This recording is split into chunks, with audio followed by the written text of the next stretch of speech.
For the next few steps we're going to be concentrating on making the body, so for the time being grab your clothing pieces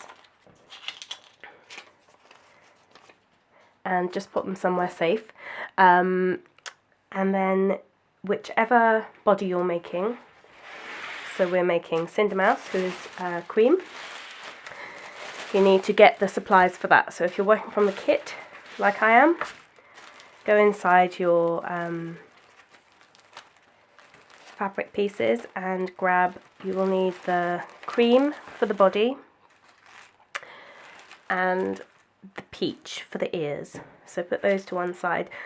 Just a note on this, I would recommend not getting things out until you need them, especially out of this little bag, because it's got little glass eyes and little bits and pieces which, like I've just done, are very easy to lose if you get them out too soon. So just try and keep those in a safe place. I've just shown you exactly how easy they are to lose because I dropped one, so I'm going to pop that back in there, do it up again and put those to one side.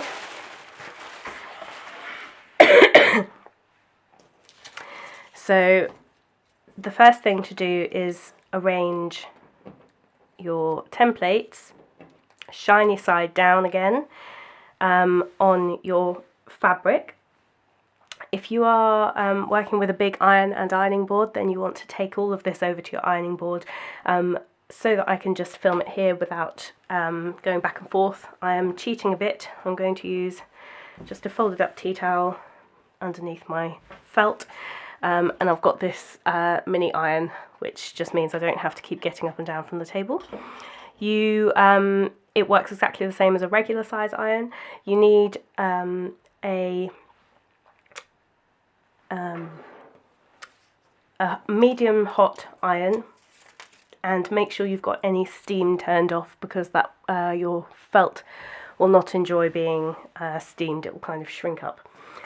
So the first thing to do is to arrange your pattern pieces. Again, shiny side down. You do not want to put your iron on this shiny plastic side because it will melt and make a big mess. So I'm just going to lay mine out like this. You can lay them out however they'll fit. And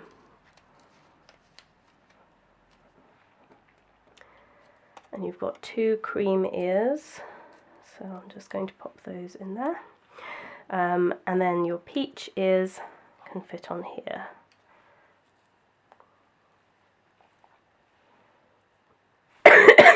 And then once they're laid out, you take your iron and you literally just press over the top. So I'm going to do mine one piece at a time. Obviously, if you've got a big iron, it will probably cover the lot in one go.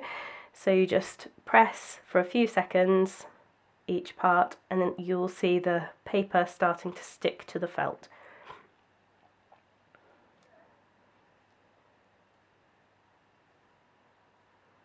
So rather than when you're ironing, you kind of moving back and forth, this you're kind of pressing and holding until to give the plastic a chance to melt underneath. You want to take particular care over any pointy bits, so the point of the nose and the tips of the legs and arms, because they're the bits which will peel off the most readily.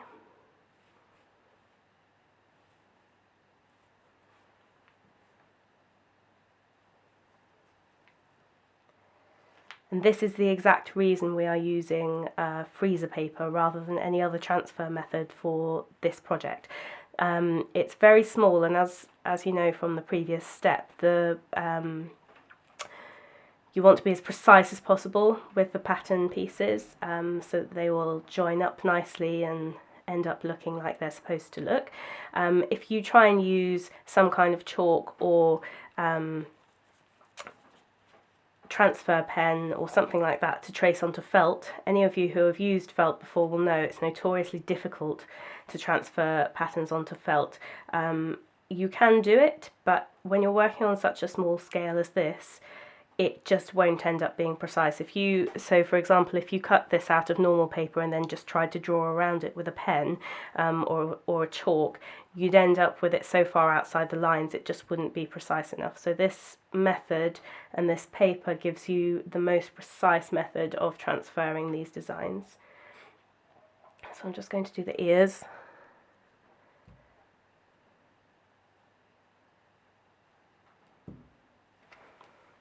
Oops. And then the ears of this one. The felt does provide a degree of heat protection, which is why I am able to do it on my table with just a tea towel underneath. But if you're using a big iron, I wouldn't recommend doing that. I'd take it over to your proper ironing board.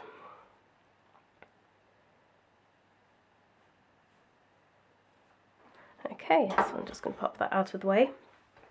Once you've got those transferred over, the next thing to do is to cut out your pattern pieces, cut out the felt, and you need to use some decent sharp pointy embroidery scissors. You want the points to be able to get into any of the fiddly bits. Anything too big or unwieldy, you'll end up just chopping off an arm or something like that. So we're going to do it in a very similar way to the way you cut out the templates. So the first thing I'm going to do, I'll show you it with one piece and then you just carry on and do it the same way for all the others, is I'm going to rough cut the shape out.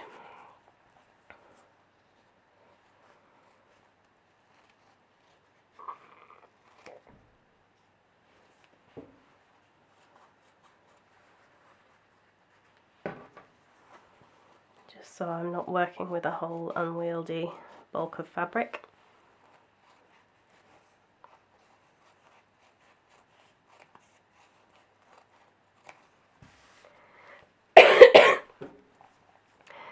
And then you're going to do it exactly the same way. You cut right up next to the piece of paper, up to the freezer paper, and you are moving around the curves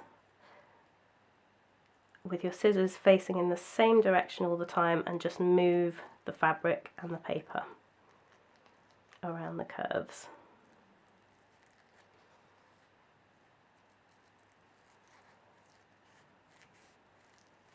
You don't want to cut into the paper, just kind of nestle the side of your scissors along the edge of it. Now you'll notice, with the best will in the world, felt is not very sticky, so you might start to see bits coming away, so you just need to take care at any bits where you've got a point, such as this nose, or when we get to these arms, that the felt isn't moving around behind there. You don't want to then go and start cutting there while you've got it overlapping there, so make sure everything is lined up properly.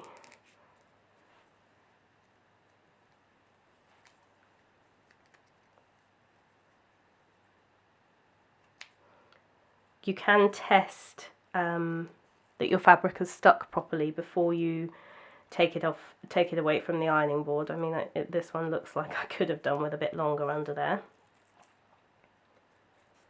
but don't worry too much. Again, with the arms, because they're so skinny, and the feet, if in doubt, cut them a little outside of the line. You don't want to cut them too skinny, because we're going to need to fit things inside there later.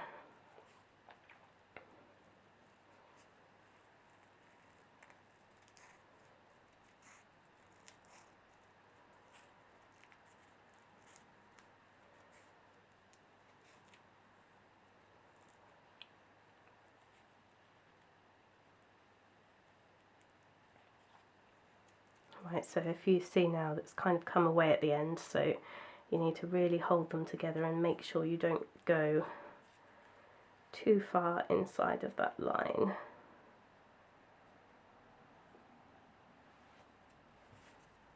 You can always cut off a little bit more at the end, but you can't stick it back on.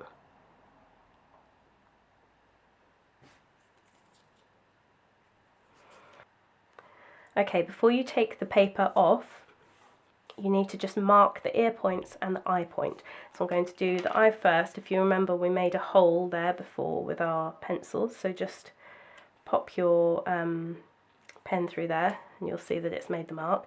With the ear marks, if you remember, we slit it with our scissors, so fold back where it's been slit. I don't know if you can see that, and it will leave you with the fabric, mark either side of those bits of fabric, and that's where your ear marks will be. And then for the mouth, again, just fold back where you marked and draw along that line with your pen. I'm using a water erasable pen. You can use, especially if you're using a darker coloured felt, you can use a chalk pen or a vanishing marker or anything like that will do the job. It's just anything that will provide a temporary mark. And then once you've marked those points, you peel off the pattern and you're left with your pattern piece. And then you just carry on, cut out the rest of your body pieces, these ones on the cream and then these ones on the peach.